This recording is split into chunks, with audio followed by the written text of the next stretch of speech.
Well, tonight we're on a quest. To seek closure as far as the financial sector cleanup matter is concerned, and of course the men's gold saga, which has triggered a number of people requesting that their monies be paid as a matter of urgency. Their requests were put forward to members of parliament on the appointment committee. But would they gain closure? As tonight we're hearing that Finance Minister Ken Ofori-Atta has been unanimously approved by members of the appointment committee. This is Xyz Tonight with me, Prince Minka.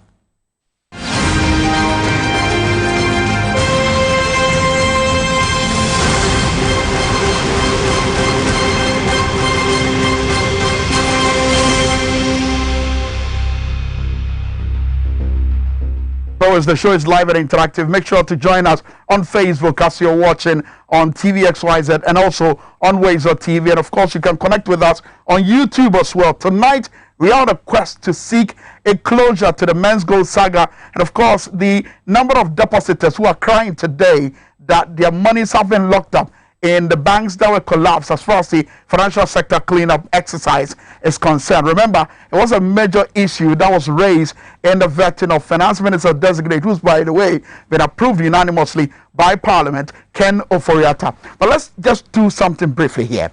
Tell you what, the cries of the people are becoming a deafening silence, and the cries of the people are expected to be heard. But who is going to hear the cries of especially the men's gold customers whose monies have been locked up today, with some who are reported ill, with others also reported dead? And of course, who are going to hear the cries of depositors whose funds have been locked up in the banks that have been swallowed today?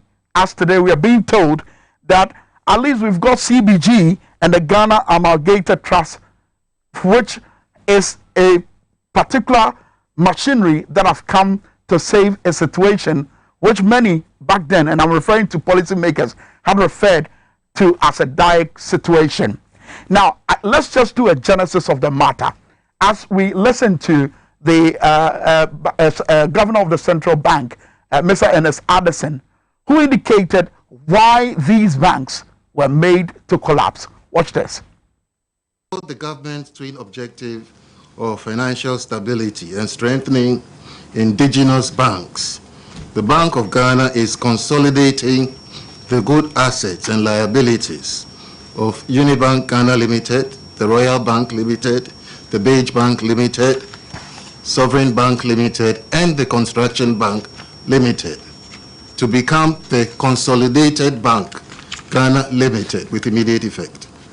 The bank has approved Mr. Daniel Addo as the new Chief Executive of the Consolidated Bank Ghana Limited. In addition, the government has appointed the following as the key management people to support in transitioning into the new established Consolidated Bank Ghana Limited. They are Mr. Simon Donu, who would be the Consolidated Bank Director in charge of Unibank, Mr. Alex Dodu, Consolidated Bank Director in charge of Royal, Ms. Kesua Brown, Consolidated Bank Director in charge of Construction Bank. And the names went on and on and on, and the positions were shared. But again, the tears of depositors whose funds were locked up continued to run down their cheeks as they were expecting that they will at least be heard. But tonight, we're learning, of course, for those of you who followed the appointment committee's work, you would know that Finance Minister Ken Ofori-Atta disclosed that the financial sector cleanup, which led to the collapse of some insolvent financial institution, cost the taxpayer, you and I, some 21 billion Ghana cedis. Now, in terms of a certain 5 billion cedis that has been expended, Ken Ofori-Atta is indicating that certain directives were given by the president, and in order to deal with those directives, depositors were paid with the 5 billion Ghana cedis. So the question is, why is it that depositors are still crying, or some depositors are still crying that their funds are still locked up somewhere and they've not been able to get the monies in their pocket? They've not been able to get the money in order to be able to cater for their tuition. There are some who are crying over the fact that they don't have funds to be able to cater for their health needs. They don't have funds to be able to cater for their daily needs. And they've had to go begging. And what about those who lost their jobs as a result of the financial sector cleanup? And what about the rippling effect that we are experiencing today, as we are being told by those in high authorities that today the Ghanaian taxpayer would have to bear the cost as far as the financial sector cleanup is concerned? Today we are being told of the introduction of a financial sector cleanup levy. Where is that coming from? Today, I want us to remember one thing. As Ken Ofori-Atta, the finance minister, has been unanimously approved by members of parliament, who, by the way, were the last hope of many, especially depositors of men's gold, depositors of the various banks that have been collapsed. They were the hope of many of these people. And they banked their hopes in them so much that their excitement reached its peak when certain questions were asked Honorable Ken Ofori-Atta, who, by the way, was flown out of the country over COVID-19 related complications and then flown back to the country in order to be able to go through the vetting. When he came back to the country, it was a sigh of relief that many heaved. And then when the time came for a decision to be taken on Ken Ofori-Atta, one can only remember this, that men's gold customer whose cry can still be heard in the corridors of Ghana's parliament. Watch this. Remember that the first refinancing of the banking sector debt was a state-owned enterprise debt, which arose from the high crude oil prices, non-payment of subsidies, which we negotiated with 12 banks, about 12 or 13 banks, and we did that restructuring. So it's not also true that we did not tackle the banking in answer to one of the questions. Yes, we did see it because there were audits, right? And we did it. We restructured 2 billion, of the banking sector debt, and that was with a mere 350 million. So that's the former finance minister there, insulating the John Dramani Mahama's administration of any blame that were being pointed at them for being the sole supervisors of the collapse of these banks. They said, no, we are not to blame. Certain measures were being put in place to be able to deal with what this current administration called insolvent banks. And there are many who are also wondering, was that the only route government could take in dealing with these banks that were claimed to be insolvent? But like I mentioned to you, the cries of those women, the traders, who, by the way, were saving in most of these microfinance institutions, the cry of that gentleman who was once a teller at Unibank, the cry of that beautiful lady who has just started life, who was perhaps a client service person at UT, is still being heard in the corridors of Parliament. And of course, the cries of the men's gold customers, whose quest to get government lead in the chat in getting back their monies seem to be falling on the rocks, can still be heard. Watch this.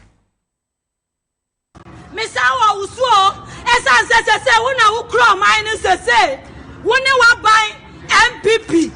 Wona mukura maino eti yesu ayamfa yesu nkwachira bia ya de bachira se ba ne se sekefo yonkofo police mpanyufo all the first work kura nam one asam especially magistrate kura nam one case and then make achira judge na wu kura nam one case no metumi aya uba metumi aya wunua metumi aya wo de hia me ya Ghana ni ba me furuma we ya twasha Ghana memo a me yo chini ba me furuma sha Ghana memo a me kama mati asiese ya ni abre afi we nku ade asese na na do woni wa bai mutwa mani sha men's god customers essence nam 1 empanyfo do samose monte ya adia na me na afia shraba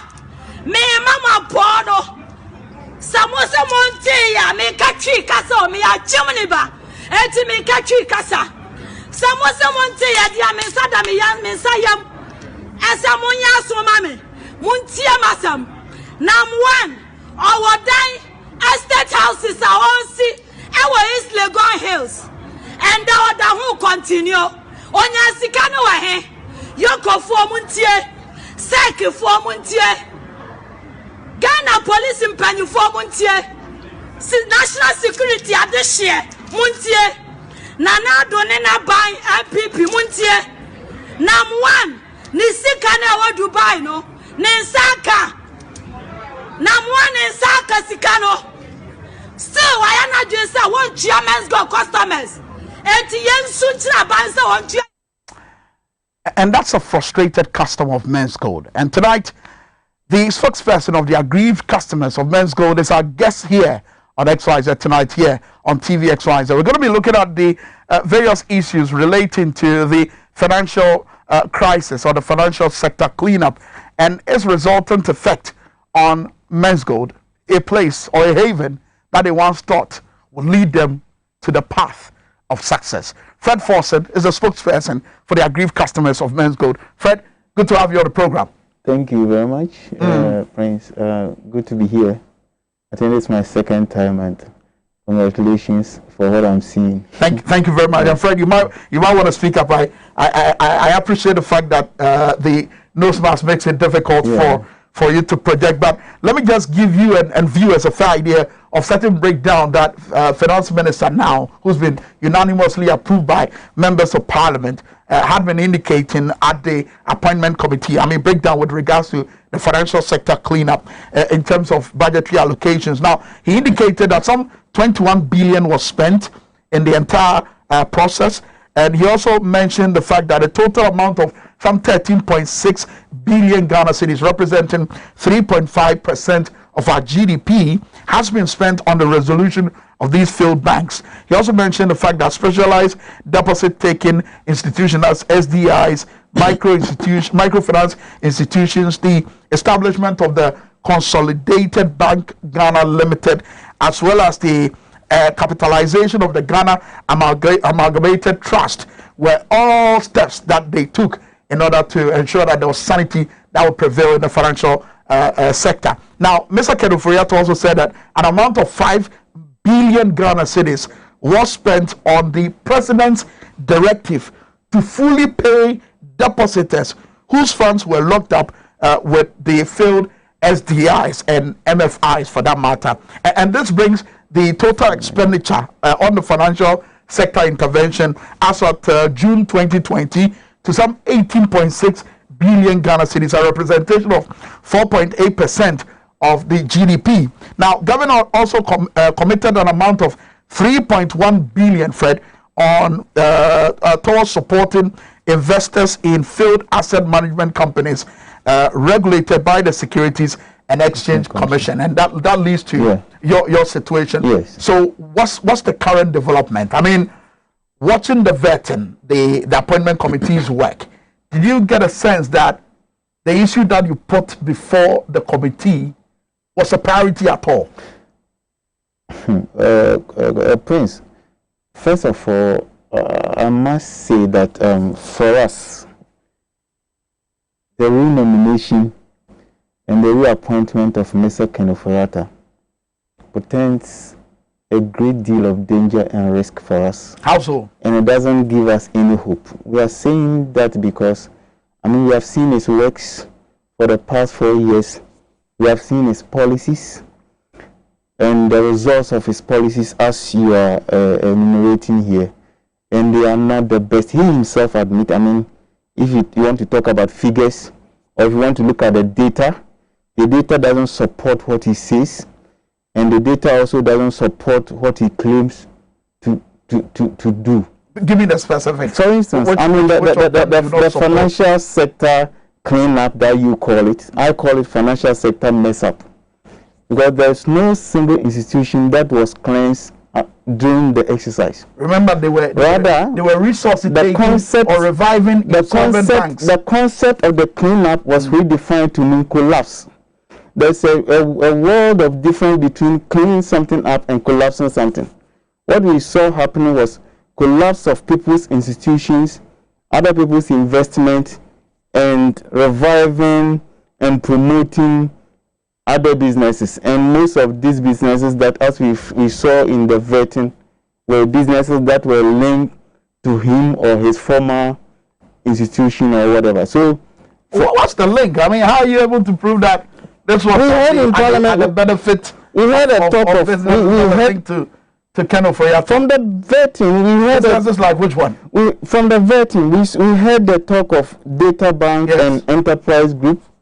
That he himself admitted that he was formerly working there, and now he's a shareholder. And that this same Data Bank and Enterprise Group, and that's this same Data Bank and Enterprise Group have been working with government over the years. So you heard him say that. So what was the business portfolio predating his appointment as a Minister of State, and what is the current pace of the businesses that since he became a finance minister?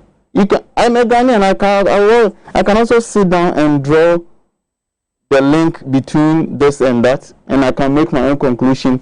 Then I can also link the collapse of other people's investment, and here Men's Gold customers, our investment, to what has happened and why now his his investments has grown so much.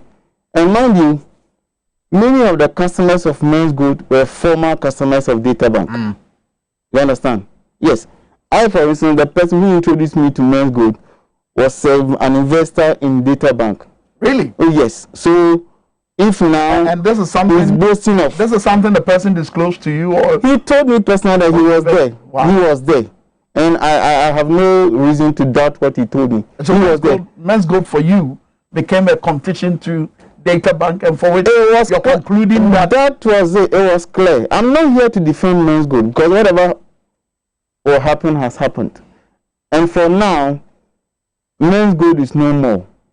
How are we going to help the customers to be able to retrieve? But even before we get to how you're going to, how the system will help customers retrieve their money or get their money. Yes. Do you agree with the finance minister when he puts it bluntly that the business itself was not viable, and for him he wondered why anyone would want to invest with a business of such nature? So if the business was not viable and that business is not for you, what is your solution to it? Is it to go and collapse it? And when you collapse it, what remedies did you put in place? It's like a district or municipal assembly. They applied the law. Let me give you a scenario. It's like a district or municipal assembly saying that somebody has put up an unauthorized structure. So you must pull the structure down. Yes. Then when you were going there to pull down the structure, you saw human beings there. Yes. They said, I'll put a structure on them. That is what has happened. So this is called manslaughter. Is that so? That is the case. That's manslaughter? Yes. As you're saying? 80 people have died. That's what has happened. But it was the enforcement of a law. The law is there. We come to the law. Today I came fully fortified. The law is there. We look at the law. Most of the things we are telling Parliament, Charlie, this democracy,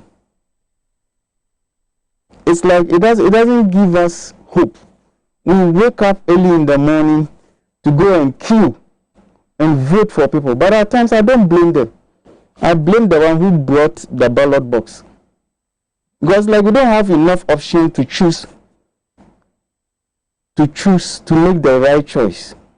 You sound very disappointed. Yes, and I'm not the only person. Many of us. Many of many of the Men's Gold customers are really disappointed because we have a system. It's like you cannot hold the people who are in trust of our resources accountable. It's like the people that we voted for. Before we go to Men's Gold, let's talk here. It's like the people that we voted for. They believe that they have the sole authority over the resources of the nation. It's very bad. These are some of the things that lead to dissidents in a country. Because they see the politicians stealing, they see injustice in the system, and nobody is there to help. Can you tell me in any other democracy, Mr. Ken Ofori will have the guts even to accept the president nomination? Why? This is a foreign minister right from day one. To come up with a policy, implement a policy that will lead to the death of human lives. And you have the courage to be quoting the Bible. No, but the same policy, Jesus Christ, the same policy also has triggered a certain confidence in the banking sector. Which confidence? As according to I love data. I'm a numerate person. By 2016, the growth in the banking sector was over 8%. By 2020, it was less than 3%. So what growth are we talking about? What growth? That alone tells you that the policies were unpopular. You understand? So he hasn't done anything good. Apart from the figures, which are good for the classroom and for the lecture rooms, let's come to the practical aspect of our lives. Ask you are in the media every day. The people that you talk to, how many of them can tell you that the policies of this current finance minister has really helped us? And by the way, I'm looking at the investor community. Ask this question. Let me just tell our viewers that your messages, we're welcoming them, but at a point we'll also be activating the phone lines as well, so that you can answer this question Fred is asking. Because I can tell you, Prince, since 2017 to date, in the what are we using to measure the growth in the financial sector? Maybe you talk about the budget figures. Yes. But I'm telling you that by 2017, the growth in the financial sector was 8.1. Right? By 2019, before COVID, so that nobody will use COVID as an excuse, as they are telling us that now COVID was the Satan that has come to Ghana. Okay? By 2016, the growth in the banking sector was 8.1%. If you want to trade in figures. By 2019, which is the best year of this government, the growth in the financials, the banking sector was 1.7. So it's not true. So if he tells you that the policies, this banking sector, was it a policy? What is the policy? Where is the policy document? I want to see it. If it's policy, we all understand policy. Where is the policy document? Or in the 2016 manifesto of the government, did they tell Ghanaians that they were going to do a banking sector cleanup? Was it there? They met banks that were insolvent. They needed to solve that problem. Yes, I heard him doing the vetting that I think he was asked that it appears all the sectors of the financial sector, all the areas, you have planted your former employees there. And he gave the instance that in US, investment bankers were used as the Treasury Secretary. Yes. Then I asked, but in the US, the Treasury Secretaries did not coerce other businesses of their competitors. Even in Ghana here, we were here when Dr. Kobne before became a finance minister. He was also a player in the industry. Did you see him collapsing People's Bank or People's Finance Institutions? When Dr. Before came, I'm not doing politics. I just want to have the facts. I am an ordinary Ghanaian.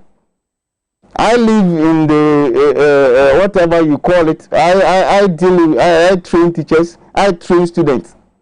So I'm speaking as a technical person. What I've seen, I've observed with my eyes. When Dr. Before came, Ghana Commercial Bank was on its knees. Did you see him selling it, collapsing it, and saying that Unibank should take over? Didn't he proffer a solution which is now making Ghana Commercial Bank the best viable bank? And the question back then was that solution that we kept proffering over and over, did it prove viable? Yes, Ghana Commercial Bank is an example. It was going to be sold. If I'm lying, if what I'm saying is not a fact, anybody with a contrary fact should bring it. We heard it. You can read it from the literature. Commercial bank was going to be sold. What did Dr. Buford do? He was a major player in the same industry. He did not collapse it. He did not collapse it and turn around and get some stories and get some people, they call them self-expert, and this university, the other university will come out, how do you call them, to come and defend and say, this, you know, when you are doing something bad, you get people to come and praise you. He did not collapse Ghana Commercial Bank. He made it viable to today. Before 2016, he played a clip of Mr. Sadison. No, Tepe. Yeah, said Tepe. Yeah. The ESLA bond. What was it supposed to do?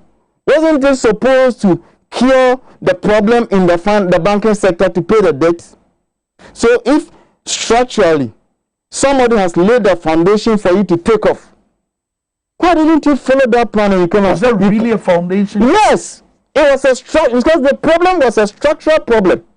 That could have been solved. Yes, it was a structural problem. But here we are today. What has been solved? I mean, here we are. Mention one bank that has been made better by this financial sector cleanup. Apart from the one they collapsed. Just mention one. Mention just one bank that was insolvency, that this finance minister, by innovation or by some good practices, he made it better. Rather than collapsing. Hasn't there been an improvement since what is the improvement? Consolidation of the UT and Unibank into the consolidated Ghana Bank? What happened? What this finance minister did was that people were sick. People were sick. No, I'm asking, hasn't there been an improvement? People were sick. Instead of healing them, he said that let me kill all those who are sick and leave those who are healthy. That's what he has done. And so you clap for him. Is that the solution? Oh boy, this one, if you give it to from 4% you can do it. He's still the finance minister. Yes. He's been unanimously approved, and like it or not, the next 4 years you're going to have to deal with the risk? What does that mean? It means that there's danger and risk to the investment world, because he doesn't exude confidence in those of us who have investment. This is someone who is loved in the investment world. Love is a beautiful word. Appreciated. And love doesn't put bread and butter on my, it doesn't put bread and butter on my table. Going to the bond market, anybody at all can go there. I mean, he's not the first person who went there. We are looking at the indigenous Ghanaian investor. How has the indigenous Ghanaian investor profited from his policies? Like the main gold customers. 80 of us are dead.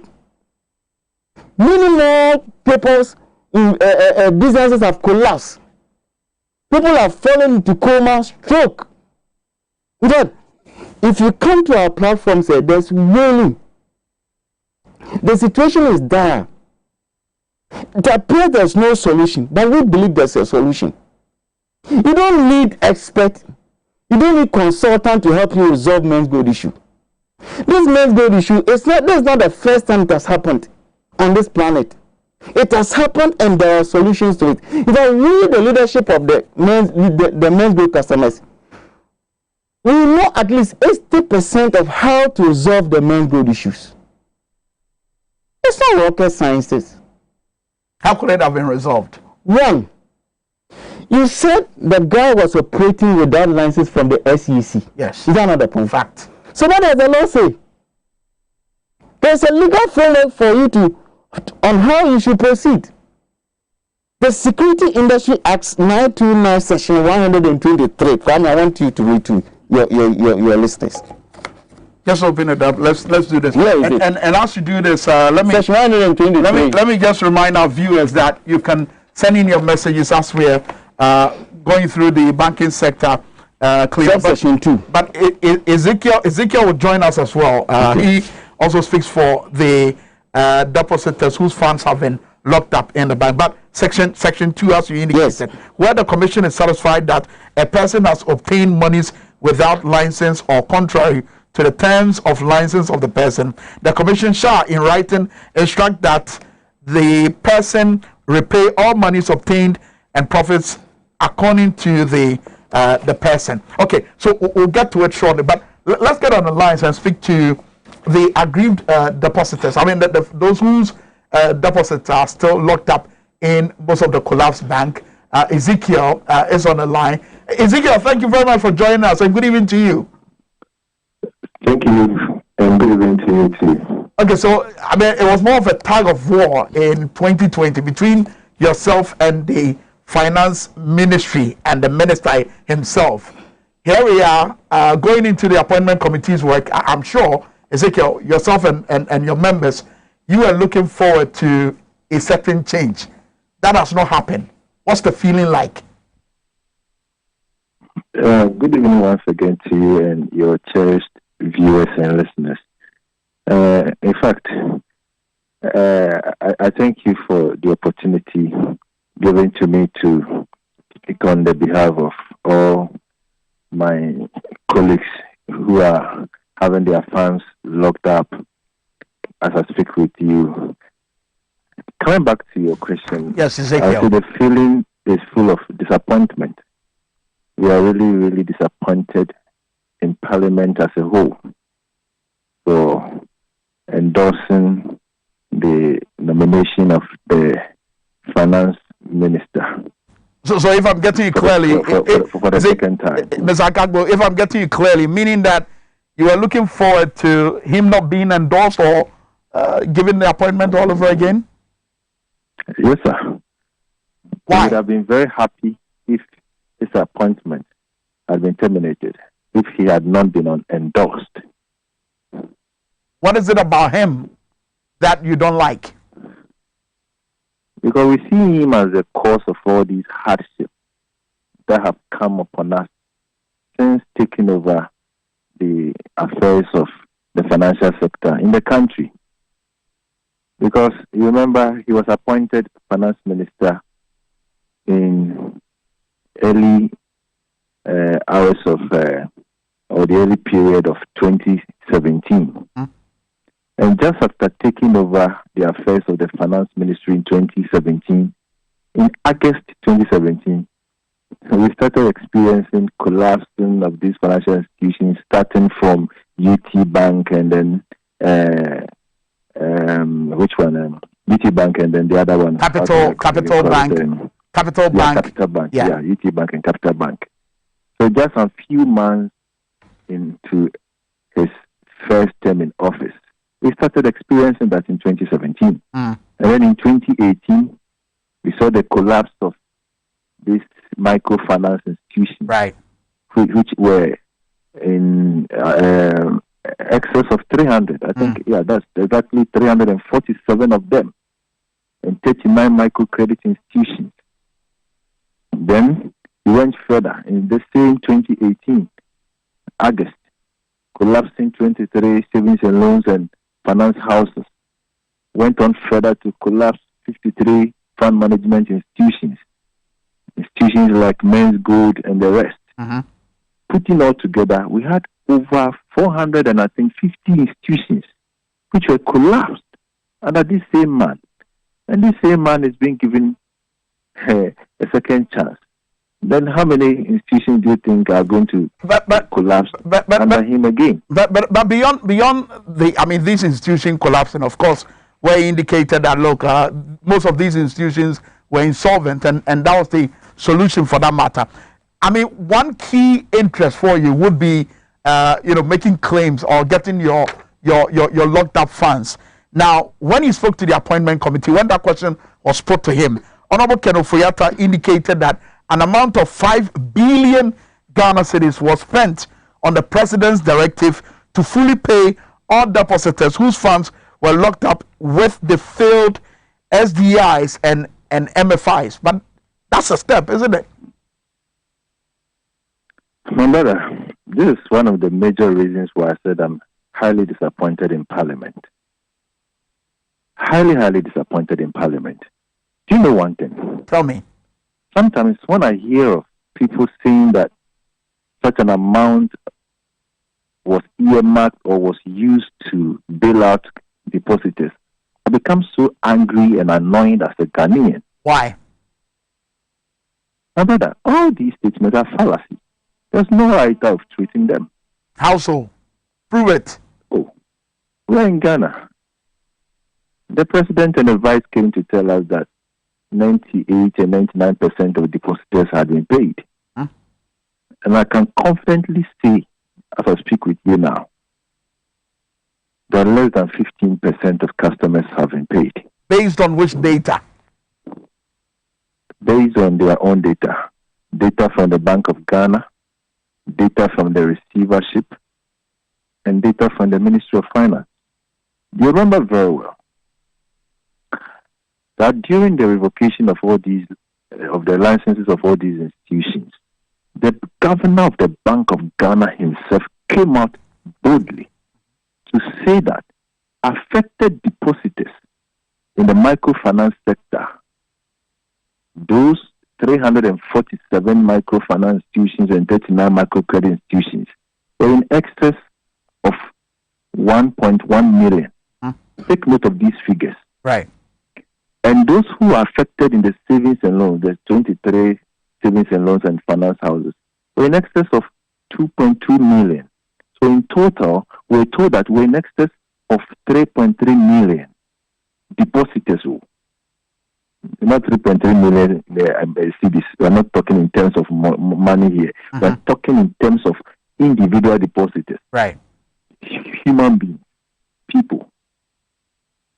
And this same receiver came to inform us that he received claims of 360,000 and later added some 100 and something. I've forgotten the exact figure. And I think in total it became 500 and something claims, not depositors, claims. And he went on further to state that an individual depositor could even have 4 or more claims, 2, 3. I know of some of our members who had 6 different claims.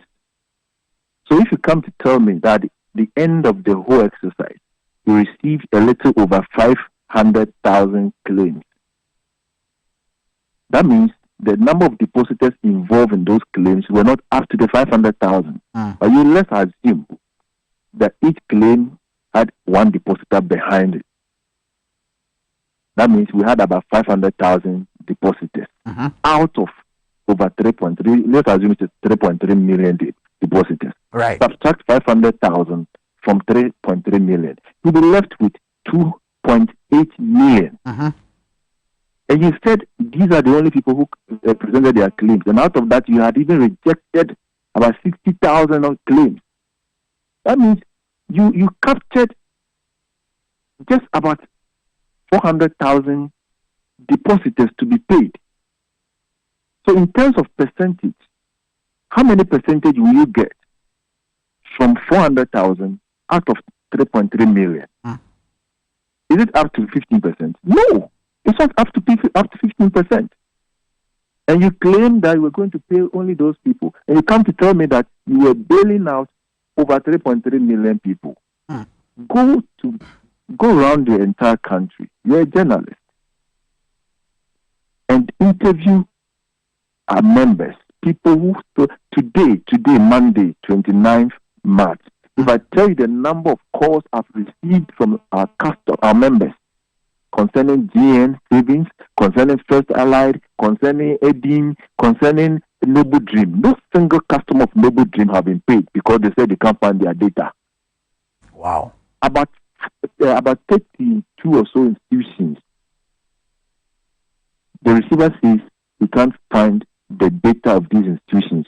And for that matter, no single depositor from these over 32 institutions have been paid. Yet you come to tell us that you've paid over 90. But Ezekiel, for the sake of time, I mean, here you are blaming the finance minister for being the causative agent for this quagmire that, I mean, you find yourself in. But look, like it or not, you're going to have to bear with him for the next 4 years. How do we ensure there's a closure to this matter?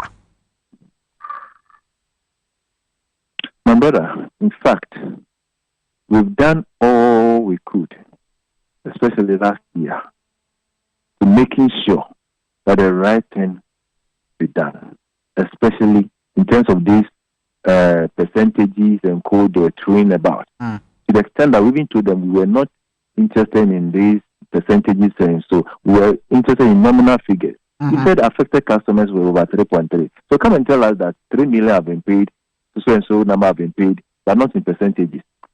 They didn't come out with that. And our people are still suffering, my brother. People are dying as a result of this. People have their marriages collapsed as a result of this. People have resulted into a whole lot of vices as a result of this. If I tell you the number of people who call me every now and then to complain to me about the hardships they are going through, their inability to fed, to like provide for their families, especially when school opened. It's not easy. So if I'm going to cope with this same man, the next 4 years ahead of us. I just got a text. I just got a text from one of our viewers, and he's saying that look, he's at loss here. Is it about the one who is manning the affairs of the finance ministry or the entire system? I mean, if there's pressure that's being brought to bear, what can the finance minister do? So what else are you going to do? Will you continue to put in more pressure? Are we going to see that in the coming days? My brother, I can say that to some extent it's about the whole system, the whole financial system. But who is manning the whole financial system? He's the finance minister. The governor is under him. The head of the Securities and Exchange Commission is under him. The receiver who was appointed to take care of the payment of these deposits is under him. All these banks and the SDIs or whatever, they are under him. But he also has a boss. He also has a boss to answer to. We are aware he has a boss to answer to, but he is the overall. Overall head. He's the one in charge.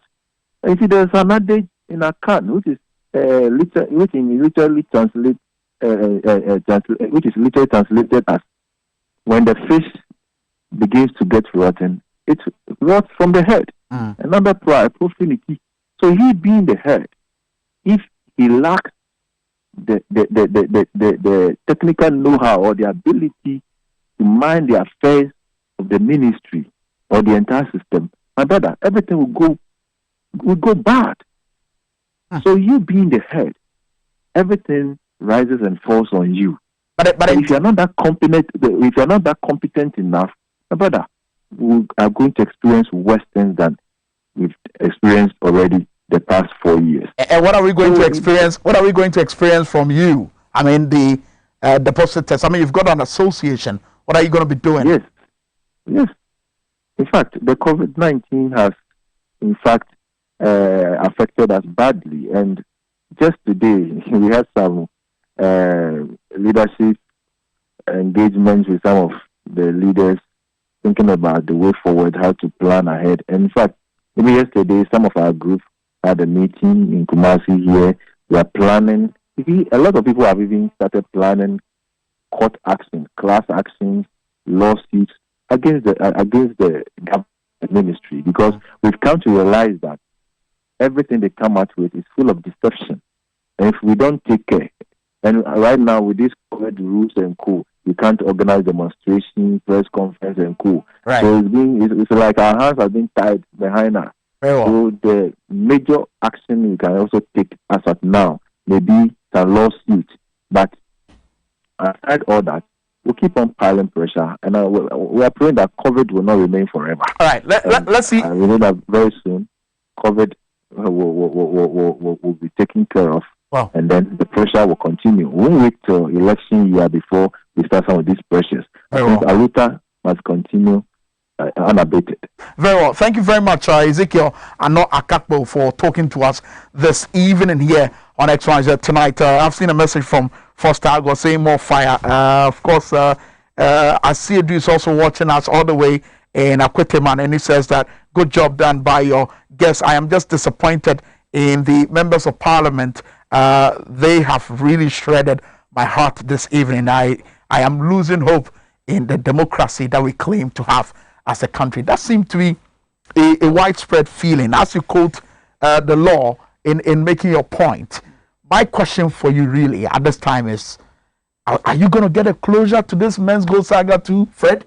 Because watching the appointment committee's work and knowing very well, Fred, that you submitted a petition yes, to the appointment committee and reconciling it with the number of time or the period or the duration in terms of the questions that were asked on the Men's Gold saga. Yeah. You get to conclude that it appears your issue is not a priority. Well, yeah. I honestly I don't know the how shall I even put it? I don't know. Maybe the appointment committee may also have their objectives, what their checklists, what they wanted to do. I remember during the Attorney General's vetting too, we also sent a petition. It was asked in the dire minutes, and he answered it anyhow. And the same thing applies to the finance minister. We are not. Is it that your matter is not of priority? That's what. I mean, it's a done deal. That's what appears to be. But for me and for some of us, the leadership, we still believe that the people's representative can do better with respect to the men's good issues. And what can they do?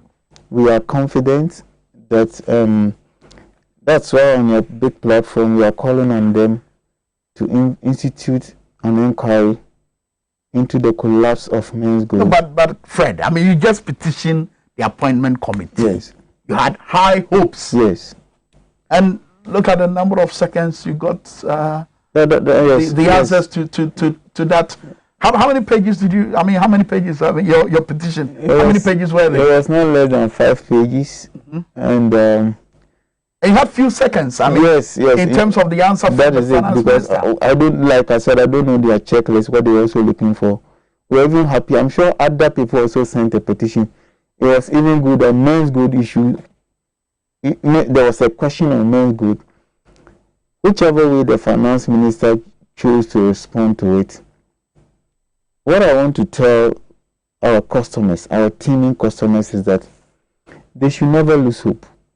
I believe that the perpetrators, the people who think that we have collapsed men's gold, people have lost their money, so that is the end of the road.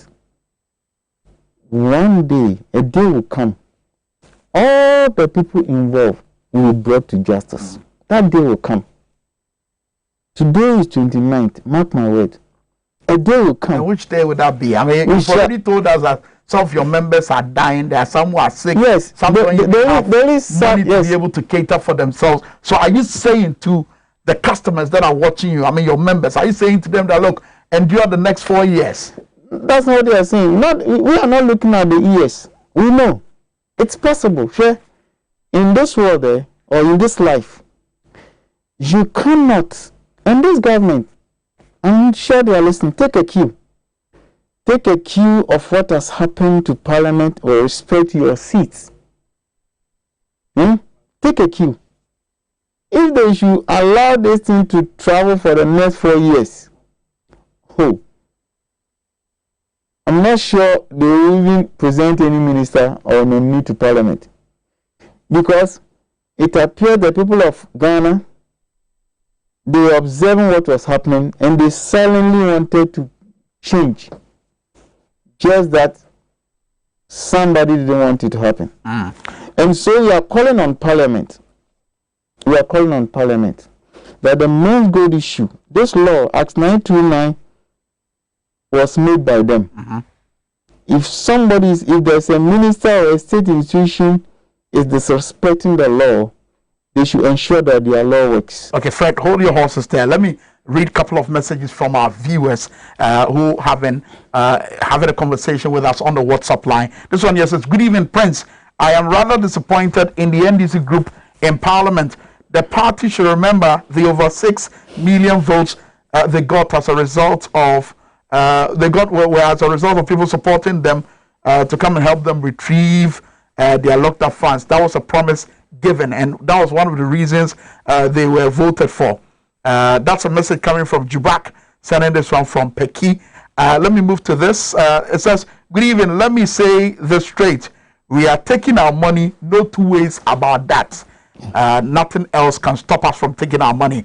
Let me get to Techiman, and Kofi is watching us from there. He says, I want to tell Ken Oforiatta and His Excellency Nana Addo Dankwa Akufo-Addo that Ghanaians did not vote for them. They should know that they will never rule forever. Someday, we'll get our answers.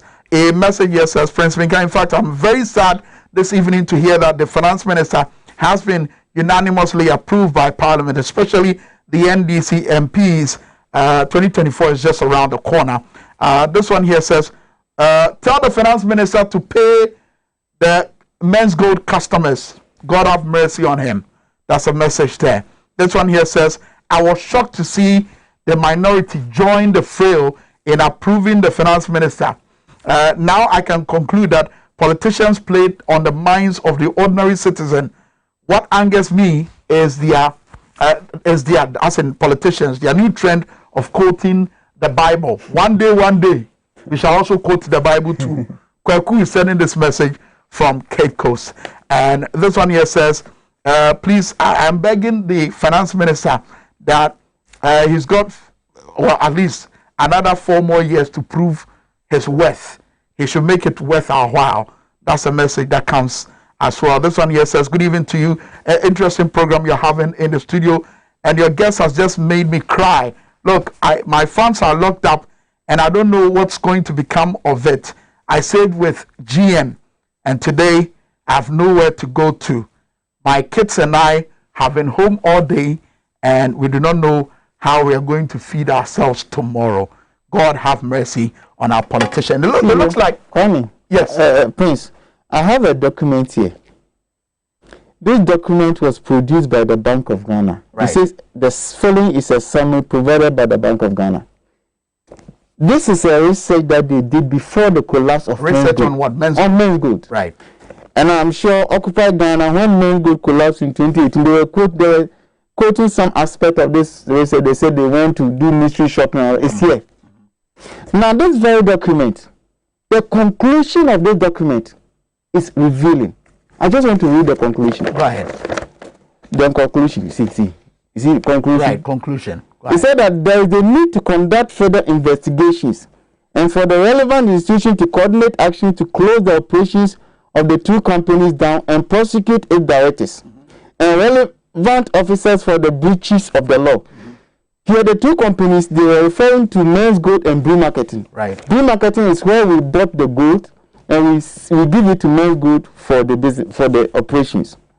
So they said they were supposed to do that.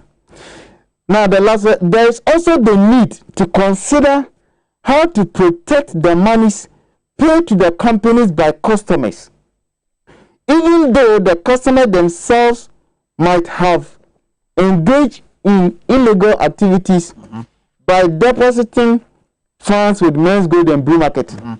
That the last part simply means that this is simple grammar. They say even though they were warned, or even though what they were doing is not good, so their money should be protected. You understand? So the argument about Ken was saying that they had too much. There was a need to protect the money. Yeah. Great. That is the most important and instructive one. So the argument about they had high interest rates, they were warned, they were all useless arguments. They are irrelevant arguments. The point is that you, the one who went and collapsed, you have concluded that there was a need to protect them. Okay. And they said this because of what the Act 929 says. Right. So if you have somebody who cannot be trusted by his own word, okay, because every man is confident in his own word. This is your own word. You don't even trust in the words that you have penned down. And you are telling me we should give you 4 more years to turn this around. And we've got 4 years. And I agree with Parliament. So now what they have done to Ken Oforiatta is that they have taken him to the bathroom, giving him a bucket full of water and soap. They say, bath and let's see if you can bring this economy back. Because you told us before, during the COVID, in the early days of COVID, that you didn't know how to bring life back. Yeah, you know how to bring the economy. Yes. And then ball attacks in them. And we are the victims of the financial sector collapse, and you are asking us to pay financial sector levy. this is more than the slavery era. So what are the aggrieved customers of Men's Gold going to do? We've got a few minutes to wrap up. What's going to be the end game for you? We will continue to engage the state institutions. You've been engaging now. We'll continue to, like I said, the blind Bartimaeus. We'll continue to knock and knock until they hear our Which cries. state institution are you moving to now? We'll move to the executives. We'll continue to move to the executives. We'll continue to move to the court. We'll continue to move to parliament. So all the three options are opened, and we are exploiting all of them. One day, Prince, mark this word. One day, justice will be done. And all the perpetrators, we know some things, so we have some things. What for you is justice? What is justice? Justice is when the ordinary innocent customer has been paid. Because it is not our fault. We didn't have the power to regulate Men's Gold. And please. And you didn't see the walls. What is the meaning of regulation? You didn't see the signs on the walls either. Which signs?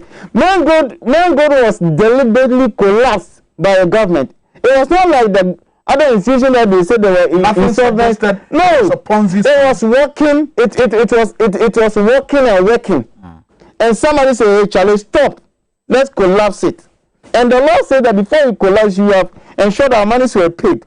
So maybe one of the options will be that we will take the law back to Parliament and accuse Kenefurata and already we are saddled with debt. We have got a lot of taxes to pay. Who's to bear the cost? The taxpayer? It will be the greatest sin and the greatest injustice on this planet Earth. When customers of collapsed banks are being paid with my tax, when the law did not even empower the president or the government to do that. There is no law in Ghana. We have thrown this challenge in 2019. They should just show us one legislation that says that the customers of UT Bank should be paid by the taxpayers' money. It was a political decision. So why can't that decision be made on behalf of Men's Gold? We all Ghanaians, we all pay tax. But there's no law that says that if UT Bank or Unibank or whatever banks, they are also operating contrary to the terms of their license, they should use the taxpayers' money to pay. It was a policy decision, or what I mean by political decision. I'm not talking about partisan. It was a policy option. So why can't the government use the same policy option to pay Men's Gold customers? Where are all the assets of Namanda were frozen? Well, they went to the court. The court embargoed all the assets. They listed them. We have them. We will show all that to whoever will listen to us. Where are those assets? The various cars that were seized from Men's Gold for 2 years. Where are they? All right. And customers' lives are wearing away, and we are sitting down and we are happy. Very well, Fred. Thank you very much for your time, and I'm sure the conversation obviously will continue, not just from here. I'm sure in your homes, in your cars, as you go to work tomorrow. That's going to be a major issue on radio and all the national platforms across the length and breadth of the country. At least we've started the conversation on XYZ tonight. That'll be our show for tonight, though. I am Prince Minka. Always connect with me on Twitter @MinkaPrince. Good night.